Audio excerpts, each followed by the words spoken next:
The identity of the fourth Zogratis sibling is so vague that it can make it difficult to speculate who he truly is. We've seen theories like Julius being the fourth Zogratis, which I'm opposed to because I hate the idea of Julius throwing away the good man he worked up to be just to come out as evil. But here's an alternative to the fourth Zogratis not being evil Julius, but the Antichrist, whose sole mission is to tempt mankind and lead nations to war, to cause humans to sin, deceive, corrupt, and basically create hell on earth. So we'll talk about the four possible connections today. The first is the fourth Zogratis' current similarities with the Antichrist. The second is each of the dark triad devil markings could symbolize the mark of the beast. The third is the fourth Zogratis' brain magic will be connected to the mark of the beast. And the fourth, which explains what the actual name of the fourth Zogratis might be, since Antichrist is not a name, but a title given. The connections from this guy in real life and the fourth Zogratis is pretty shocking, and I wonder why there aren't too many people talking about this connection. But first things first, now before we continue, if you haven't already, be sure to subscribe and turn on notifications so you can be notified when a new Black Clover video drops. Much appreciated. But let's continue. Let's talk about the first one, which is the fourth Zogratis as the Antichrist. The Antichrist is responsible for tempting humanity, lying, deceiving, corrupting, and leading them to sin. We could have potentially seen an example of this in Zenon's flashback. The plan he promised to Zenon was to rebuild humanity by destroying it and having humans be reborn in undying bodies using the devils and the innate abilities of the four siblings. However, this was after the death of Alan. Before his death, Zenon rejected the idea of being a devil host and instead chose to get stronger in order to protect the weak. It was only after Alan died when he shifted to saying things like the weak should be discarded and decided to get down with the fourth Zogratis plan. So what if the fourth Zogratis set up that dungeon with the devil inside in order to get rid of Alan? Getting rid of the person that kept Zenon from going along with the idea to become a devil host. If that's the case, then that would fall in the line as a similarity to the Antichrist. Another one would be cunning deception by convincing Zenon that the idea to rebuild humanity was for the sake of making sure that weak individuals wouldn't die easily, and this would create a more peaceful Spade Kingdom. Now here's where I side-eye the fourth Zogratis sibling. It's the idea that his plan is rebuilding humanity and making them stronger, but I need you to take a look at the fourth Zogratis in his first appearance. The man is clearly ill, as he keeps coughing, and he's disabled, as you've seen from him being in a wheelchair. So I feel he may have an alternative motive, and he's deceiving Zenon in order to gain his cooperation for his own goals, because remember, the four Zogratis siblings' magic is needed for this to work. So there are three possibilities I can see. One being his idea to rebuild humanity and make them stronger is a reflection of himself being weak, since he's ill, disabled, and frail. So he knows what it's like to be weak and fragile and truly wants to build humanity for a good cause. Okay, good for you. Or it's just to rebuild humanity and control them, which would tie into another Antichrist talking point that I'll get into later. Or there's a mixture of both, where he does sympathize with the weak, so he, wants to make them stronger, including himself, but he also wants to control that power. And my final point on the fourth Zogratis being the Antichrist involves the idea of creating hell on earth, which is exactly what the Triad are attempting to do by opening the gates to the underworld. But I assume that the original mastermind of this plan was the fourth Zogratis, of course, since he's the oldest of the four. And speaking of this man, and speaking of being the man that brought all of this up, now it's time to talk about the mark of the beast and the connection to the dark triad devil markings. For those who don't know, there are many interpretations of the mark of the beast, but one of the interpretations I find interesting is that the Antichrist can place the mark of the beast on the head or the hand on those who commit sin. Listen to this. The sinners who are branded with the mark are capable of enhancing their power by acting out on what the mark instructs them to do, implying that the mark has some form of sentience, although it could mostly be due to the people who are branded having their sanity deteriorate. That is the quote which I find very interesting, particularly the part about sanity deteriorating and enhancing their powers. Now take the Dark Triad devil markings on their face. These marks symbolize the contracts with their devils, who they presumably got from the fourth Zogratis, since someone like Zenon went to him in order to become a devil host. That would be an example of the mark of the beast enhancing their power. Okay, so then we have sanity deteriorating, which can be somewhat true as well. We know that the Dark Triad have personality traits that represent the actual personality traits of the Dark Triad, which is narcissism, which is Machiavellian, and psychopath. However, now there's a fourth Zogratis.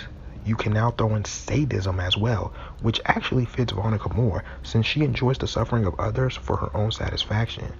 While narcissism obviously fits Dante, who's prideful and egotistical, and Zenon fits psychopath, who's shown unemotional traits with remorselessness. So that leaves Machiavellian, which would fit the fourth Zogratis and the Antichrist role, since that means he's a manipulative individual and exploits people for his own self-interest. So if these are Black Clover variations of the mark of the beast, then let's build off of that and jump into number 3, which is how these undying bodies of the reborn humans will be branded with their own mark of the beast as well, and how the fourth Zogratis potential brain magic comes into play. The Antichrist is also responsible for leading nations into war, okay? But how exactly would he be able to do that in Black Clover? He'd have to do it by force. Well, if the fourth Zogratis plan is to use their 4 magic abilities to create undying bodies, then that would mean that it would be made up of Dante's body magic, Vonica's blood magic, and Zenon's bone magic, and the fourth Zogratis potential brain magic. And if it truly is brain magic, then this would tie into how he can control humanity and lead them into war, right? However, humanity is reborn in Black Clover. They're going to have attributes from all the 4 siblings, so that includes a brain created by the fourth Zogratis, which could be used to control those who were reborn instead of giving them free will. Remember what I said about the mark of the beast influencing personalities? Well, that's pretty much having an influence on your brain functions too. So what if the humans that end up being reborn all receive a branded mark on their head or on their hand, which would give the fourth Zogratis leadway to lead people to sin, corrupt them, and lead them to war against their own will. So that would give him an immortal army under his control to do his bidding. Pretty scary if you actually think about it. Okay, so let's sum up all of that real quick before moving on. Number 1, the fourth Zogratis is the Antichrist, which is a title given to those who lie, deceive, and lead humanity to sin while also creating hell on earth. Number 2, the Dark Triad devil markings are actually the mark of the beast given to them by the fourth Zogratis, which influences their personalities negatively. And lastly, the fourth Zogratis plans on using the mark of the beast to brand the humans reborn with the undying bodies and control them. Those are my reasons for why the fourth Zogratis could end up being the embodiment of the Antichrist. Now, let's talk about the potential name of the fourth Zogratis sibling. I know that Dante's name came from Dante's Inferno, and Zenon's name possibly came from Zenon of Citium, founder of Stoicism, while Vonica, I still don't know, but she doesn't have to be inspired by someone. Although here's an interesting nugget, and that's Megicula name being based off of potentially Dracula. Megicula, Dracula, being a vampire, and they feed on blood, and it just so happens that Vonica also has blood magic. If Megicula is still alive and we see her in the future again and we see her full body and she end up looking like Dracula, you heard it here first, or maybe you didn't, but let's continue. But what about the fourth Zogratis? I'll throw out one name and connect where I'm going with this. So I think the fourth Zogratis name might end up being Adam Zogratis, whose name would be taken from Adam Belial. So who is Adam Belial? Well, let me read this to you and we'll break down some important pieces that will be familiar with the things that I previously mentioned in this video. Adam Belial accesses kingdom of darkness, dimensional realms inhabited with anti-life, evil spirits, demons, poisons, and filled with negative form bodies, dead energy husk, or shells. This could relate to the fourth Zogratis having the knowledge on how to access the underworld through the tree of Cleopod. Moving on, his correspondents are imperfect human desires made into flesh and used for selfish gratification to take possession of power, royalty, and strength, which kind of sounds like the dark triad coup in the Spade Kingdom, in which to acquire treasures of other riches and wealth. In this way, he seeks to imitate the Divine Father by stealing his knowledge and using it against him and his creations by directing confusion into the brains and minds of the people. Through this mind control, he uses the false king of tyranny archetype to carry out the oppression of God's creation. For those who don't know, the false king of tyranny archetype is wanting to rule humans and earth as an absolute authority. And then take the part about Adam Belial also using mind control to cause confusion in people's brains. As I previously mentioned, I firmly believe that the fourth Zogratis magic is brain magic. If that's the case, then Adam Belial sounds like a good possibility for who he might be similar to. Adam Zogratis in the future? Maybe, we'll have to see. But let me drop another important nugget, which is Yuno's last name being Belial. Now, I don't know if you know this, but in Japanese, the R and the L in words are sometimes switched in pronunciation. If you take Belial and flip the two R's in Belial, you now get Belial.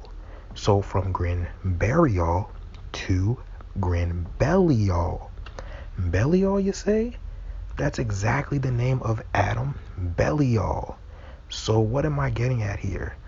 If the fourth Zogratis turns out to be Adam Zogratis, what if it's a mirage created from his brain magic to convince the Zogratis siblings that he's one of them, but in reality, his name is actually Adam Belial, meaning he would be one of Yuno's ancestors. That would also mean that the fourth Zogratis is actually old as hell, which might explain why he wants an undying body, because his body right now is old and it's frail, but he could use his brain magic to project himself younger.